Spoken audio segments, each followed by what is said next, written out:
आमोदनी हिंदी साहित्य में आप सभी का एक बार फिर से स्वागत है।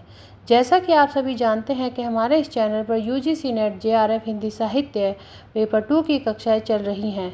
हमारा जो आज का चर्चा का विषय है वह है प्रेमचंद उत्तर हिंदी उपन्यास।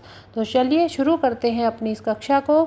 तो प्रेमचंद उत्तर हिंदी उपन्यास के भाग 1 पहले हमने आपको बता दिया था कि उस समय क्या परिस्थितियाँ थी, कौन कौन से उपन्यास और उपन्यासकार थे।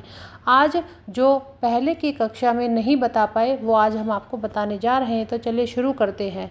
देखिए, सामाजिक यथार्थवादी उपन्यासकार कौन कौन से थे जिनको प्रगतिवादी भी कहा जाता है या इनको ही मार्क्सवादी भी कहा जाता है। तो देखिए, यशपाल, नागार्जुन, मनमनाथ गुप्त, अमरकांत, भीष्म साहनी, रांगे राघव, अमृत राय, भैरव प्रसाद गुप्त, राही मासूम रजा आदि। उपन्यासकार तो बहुत है, किंतु हर एक उपन्यासकार का वर्णन, हर एक उपन्यास को बताना असंभव है। फिर भी कुछ प्रमुख उपन्यासकार ऐसे हैं या मुख्य ऐसे हैं जो हम आपके सामने प्रस्तुत कर रहे हैं। एग्ज़ाम के दृष्टिकोण से जब परीक्षा में आप बैठेंगे तो अधिकतर इनमें से ही पूछा जाता है। हालांकि पूछ तो हिंदी साहित्य में से कहीं से भी लिया जाता है, पर जो 100 में से 80% चांसेस होते हैं वो इन्हीं उपन्यासकारों से संबंधित होते हैं।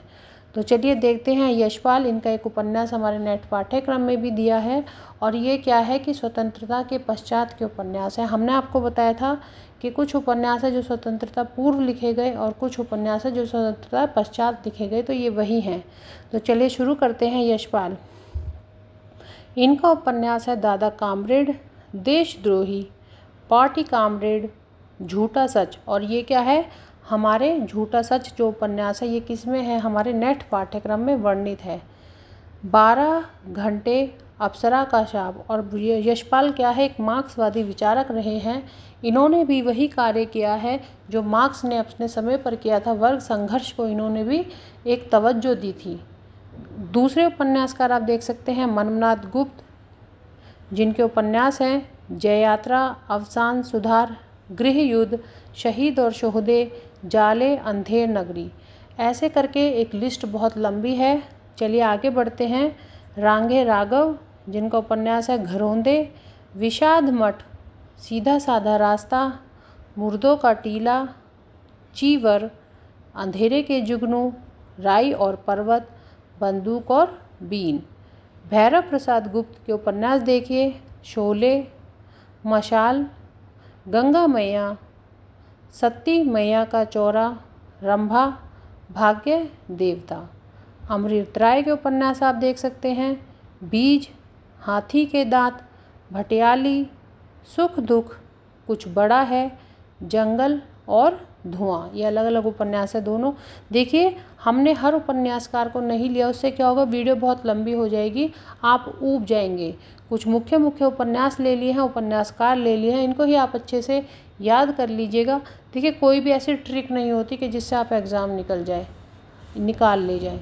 हमेशा आपकी रिवीजन पे ही बेस्ड होता है कि आपने कितनी रिवीजन की है, बार बार कितनी रिवीजन करी है, उस पर ही डिपेंड होता है।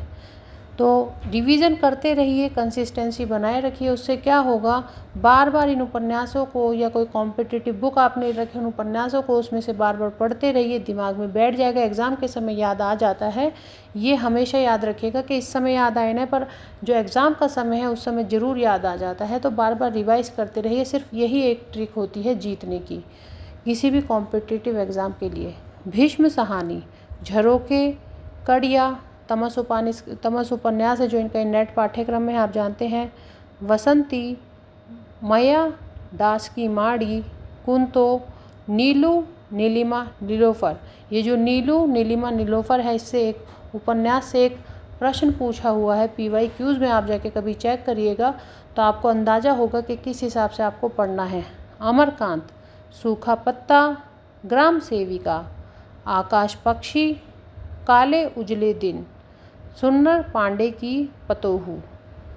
विश्वम्भर नाथ उपाध्याय, इनका उपन्यास देखिए रीछ है, पक्षधर, दूसरा भूतनाथ, प्रतिरोध, सिद्ध सरहपा प्रतिरोध जो इनका उपन्यास है, उसमें एक कथा दी गई है कि एक लड़की होती है, उसका बलात्कार कर लिया जाता है। उसको छुपाने के लिए जो व्यवस्था है, जो अमीरों की व्यवस्था है, बड़े लोगों की, राजनीतिज्ञों की जो व्यवस्था है, किस प्रकार उस लड़के के इस दोष पे पर्दा डालती है, किस प्रकार लड़की को जलील किया जाता है, वो प्रेग्नेंट हो जाती है और कोई उसका साथ देने के लिए नहीं होता, और किस प्रकार एक गरीब बाप पिसता है। इसकी कथा ये है। क्योंकि ये उपन्यास मैंने पढ़ा हुआ है, इसलिए मैं आपको बता रही हूँ।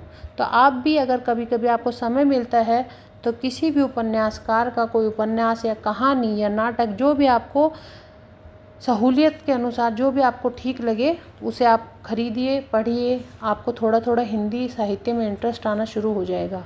देखिए, अब प्रेमचंद उत्तर आधुनिकता बोध व उपन्यास। अब क्या है, प्रेमचंद में जो उपन्यास लिखे गए, ठीक है, स्वतंत्रता प्राप्ति, उत्तर में जो स्वतंत्रता प्राप्ति है, स्वतंत्रता पश्चात है।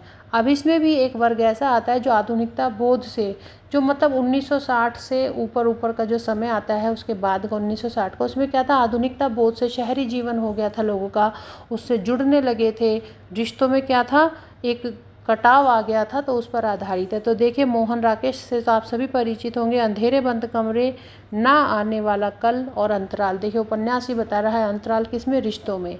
नरेश मेहता का उपन्यास है डूबते मस्तूल, धूमकेतु, एक श्रुति, यह पंथ बंधु था, दो एकांत। आगे बढ़ते हैं। देखिए, श्रीलाल शुक्र, इनका राग दरबारी जो उपन्यास है हमारे नेट पाठ्यक्रम में, तो वो है ही। सूनी घाटी का सूरज, अज्ञातवास, सीमाएं टूटती है, राग विराग, पहला पड़ाव। राग दरबारी जो उपन्यास है वो भी व्यवस्था पर ही एक तंज कसता है, और ये भी इसी समय आधुनिकता बोध से ही जुड़े हुए जो है उपन्यास है कि किस प्रकार व्यवस्था ने एक गांव को बर्बाद कर दिया। ये सब जब आप पढ़ेंगे तब आपको पता चलेगा। धर्मवीर भारती ने 2 ही उपन्यास लिखे, गुनाहों के देवता और सातवां सूरज का सातवां घोड़ा, और दोनों ही उपन्यास क्या है, बहुत फेमस रहे इनके। कृष्ण बलदेव वैद, गुजरा हुआ ज़माना, उसका बचपन, दर्द ला दवा, काला कोलाज, नर नारी, माया लोक। सर्वेश्वर का उपन्यास देखिए, सोया हुआ जल, पागल कुत्तों का मसीहा। ऐसे देखिए, उपन्यास तो बहुत है, किंतु एक हिंट हम आपको आज देना चाहते थे कि किस प्रकार के अन्य उपन्यास भी यहाँ पे है। तो इन सब को ही आप याद करिए, कोई कॉम्पिटिटिव बुक ले लीजिए। और एक दूसरा आपको जो एक महत्वपूर्ण कार्य जो करना है वो क्या है कि मूल पुस्तकें खरीदिए और मूल पुस्तकों में से पढ़ना शुरू करिए। आपकी नेट की तैयारी बिना कोचिंग के भी हो जाएगी। आप शुरू तो करिए। आज के लिए इतना ही, धन्यवाद। आपका दिन शुभ हो। प्लीज़ चैनल को लाइक करें, सब्सक्राइब करें। सारे उपन्यासकारों को पढ़िए, कौन कौन सी परिस्थितियाँ थी, क्योंकि परिस्थिति संबंधित भी प्रश्न अक्सर पूछे जाते हैं कि कौन सा समय था और क्या चल रहा था। PYQ उसको देखते रहिए, कंसिस्टेंसी बनाए रखिए। धन्यवाद। Have a good day.